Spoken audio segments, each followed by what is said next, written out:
What's going on, YouTube? You're back with Shades. We're continuing our Let's Play of 1000 Lies.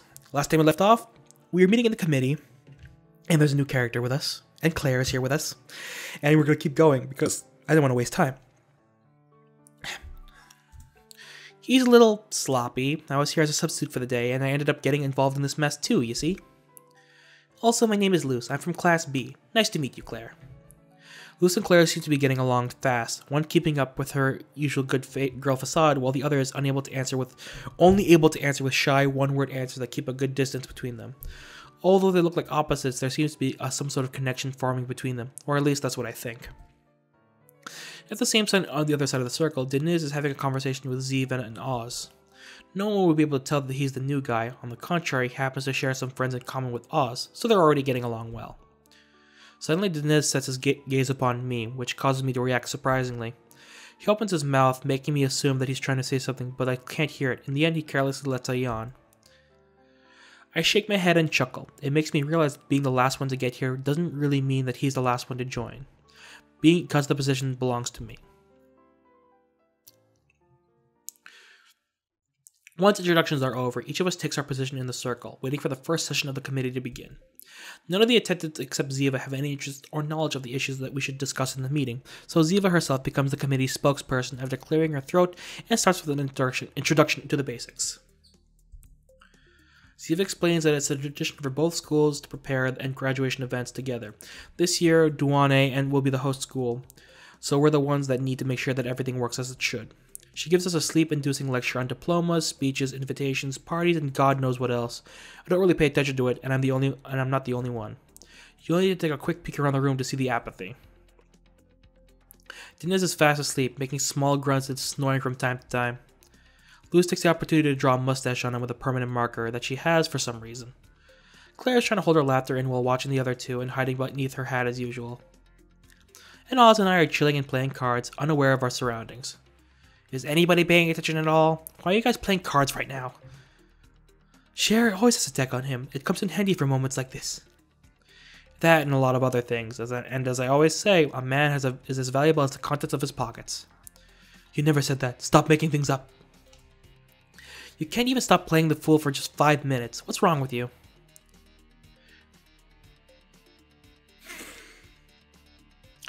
These guys have no manners whatsoever. You can't count on them for anything. That's right, for pfft. You two would have more credibility if we weren't drawing a mustache on Sleeping Beauty over there. What's going on? What were you doing with that marker, Luce? Deniz wakes up, bringing his hand to his nose when he feels that something is amiss, and immediately goes to the restroom to check a mirror. A blink later, he returns with an unsettling look on his face and rushes towards Luce. What have you done? Have you seen this? You drew a mustache in a different color than my hair. Now they don't match. Quickly, use this other marker that I have with me to fix it. Mixing them should make the correct color. That's what you're worried about? Come on, Ziva. In the end, we're all going to do whatever you want us to do. Don't be like that. Our leader crosses her arms with impatience and disgust as she gives off a small sigh.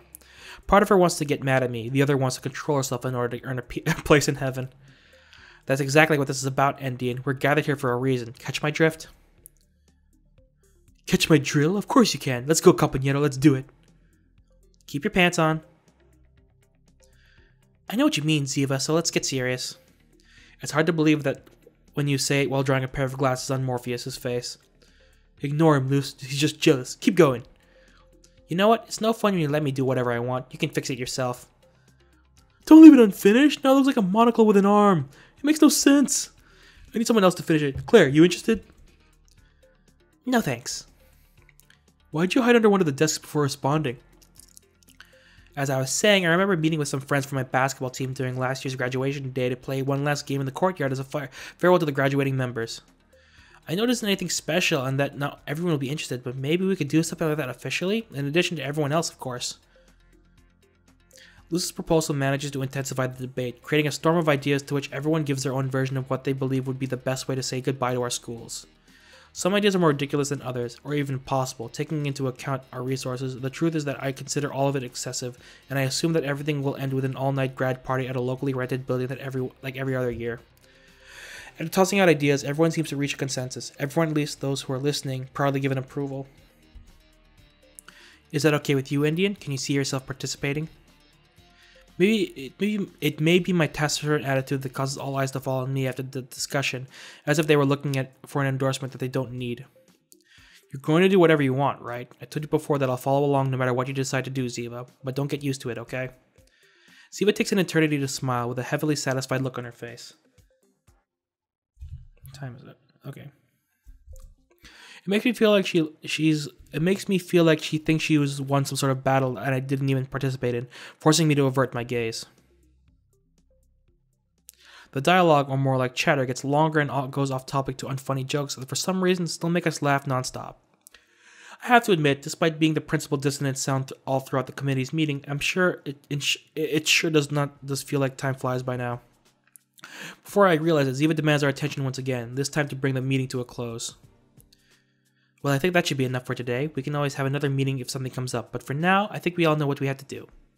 I'm going to notify them that we're done, and can an innocent soul that studies here come with me to help explain the situation to the teachers? Ziva's clearly staring at the only other woman in this room as she asks. Sure, I'll go too. Wouldn't one be enough? Okay, I'll come. You don't have to push. The ladies trio leaves the classroom with more aspiration than they let on. It was as obvious an excuse as saying that they need to powder their noses.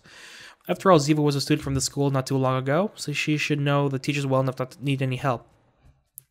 The departure opens a gap between those left behind. The room is now filled with an inescapable silence, or at least until Oz decides to open his mouth.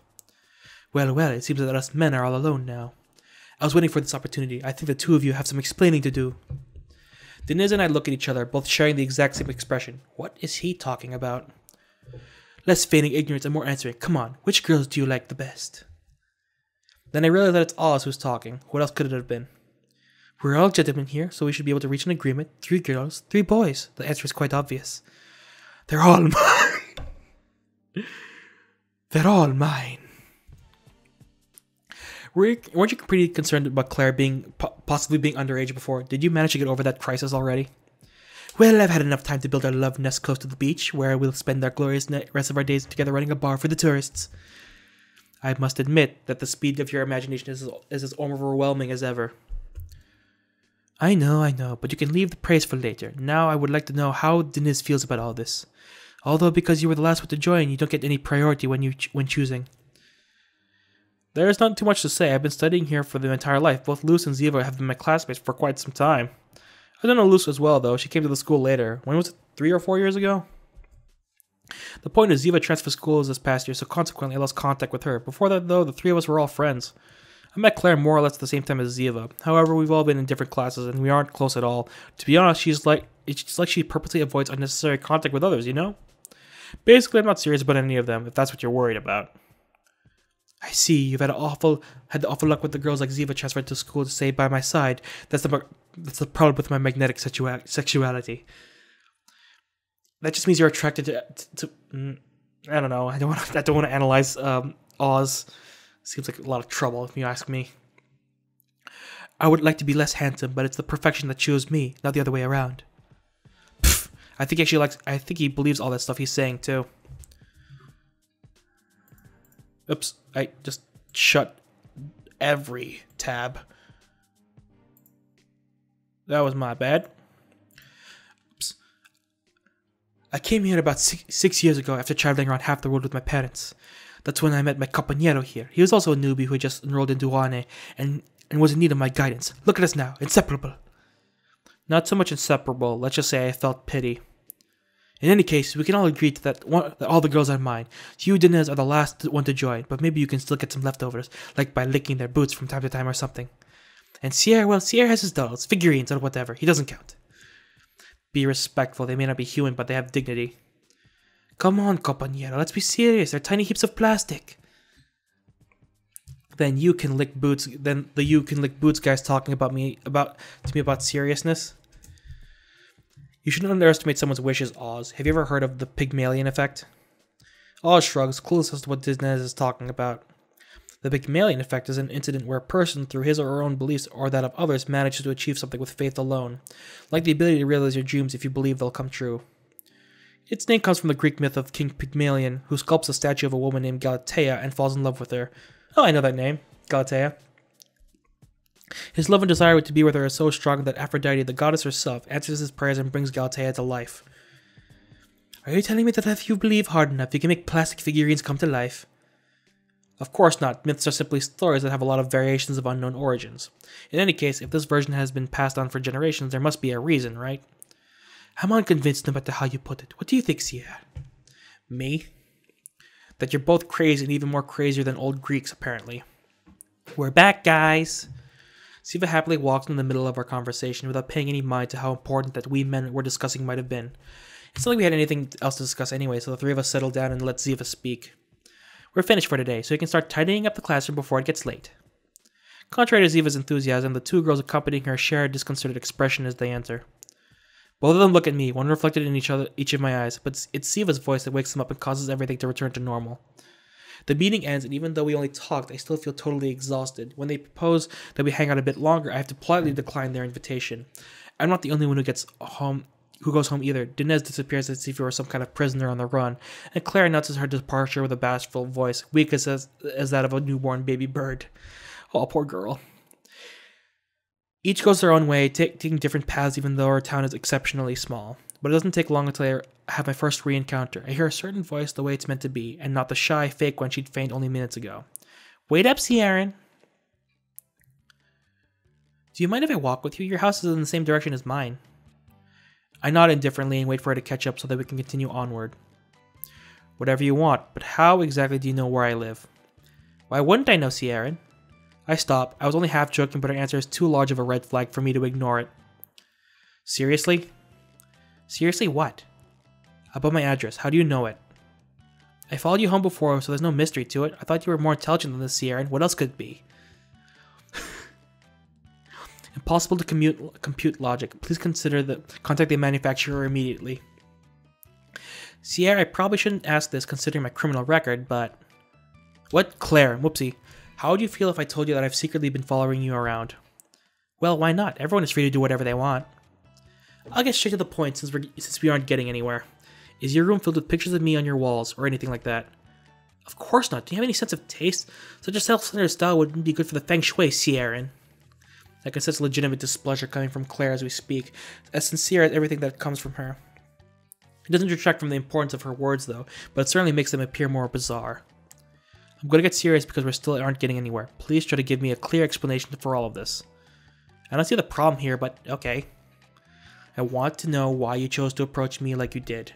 All those emails suddenly came out of nowhere and now you're telling me that you've been stalking me.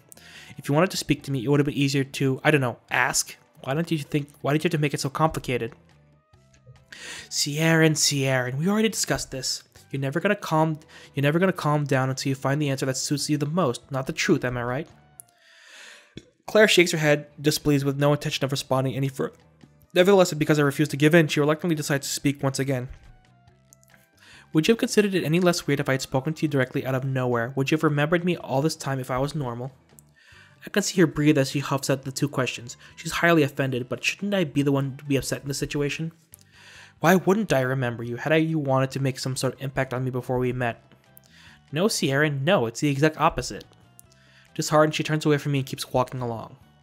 It may be impossible to see the problem when I don't even understand what she means, or maybe I'm unable to achieve anything if I only stand back and watch. Claire, wait. I'm not going to change my answer even if you keep asking.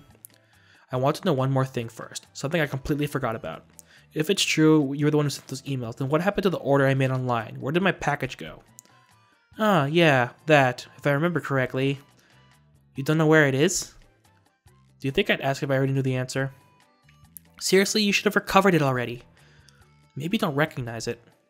What are you saying? Can you tell me what you did with it? Me? Nothing you don't already know about. I have no idea where it could be, but I'll investigate. It must be somewhere. But it could still be on its way, don't you think? I already checked the tracking and it said it was delivered. Poor Sierra, see, it's like I told you, you have everything backwards. Backwards? What do you mean? Will you ever explain anything in a way that I can understand? Clearly, please. A few minutes later, Claire says goodbye to me at the intersection where our routes split off. I'm too exhausted to continue any longer with the incoherent dialogue. For now, it's just easier for me to believe her. Believe in the lovely girl that follows me everywhere and thinks that nothing bad can ever happen. I must stay by her side despite the facts of the matter. I decided to stop questioning her and leave it for another day. For now, I'll simply have to have faith. Well then, now it's interesting.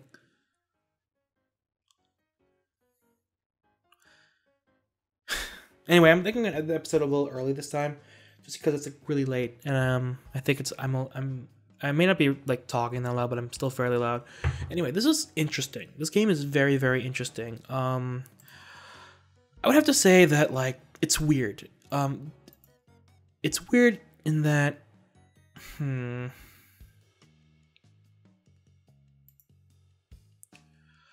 oh, this is the autosave one. Whoops. It's weird in that it says it's a rom-com. It certainly feels that way. Sierra seems to be straddling the fence between Claire and Luce. Luce because she does creative things with him, and they're working together to improve their craft. And whatchamacall, and Claire because she's the one who's been sending him his emails. She seems to be the one who's been trying to get his attention for some odd reason, but she isn't like doing a good job of explaining why. I would say that in either situation, like to answer Oz's freaking question, that like which girl I prefer, Ziva, I don't know too much about. I know she's like super into psychology. Claire is really weird and really creepy. She could, like, if I knew her in real life, she would give off the vibe of, hey, I should avoid you.